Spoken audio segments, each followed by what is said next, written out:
నారా చంద్రబాబు నాయుడు అనే నేను శాసనం ద్వారా నిర్మితమైన భారత రాజ్యాంగం పట్ల నిజమైన విశ్వాసం,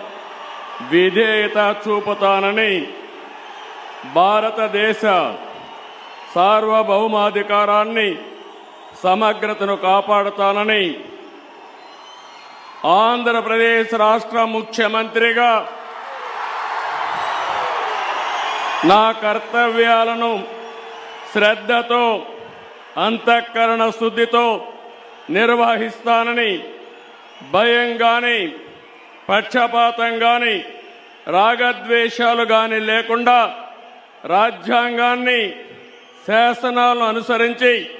ప్రజలందరికీ న్యాయం చేకూరుస్తానని దైవ సాక్షిగా ప్రమాణం చేస్తున్నాను.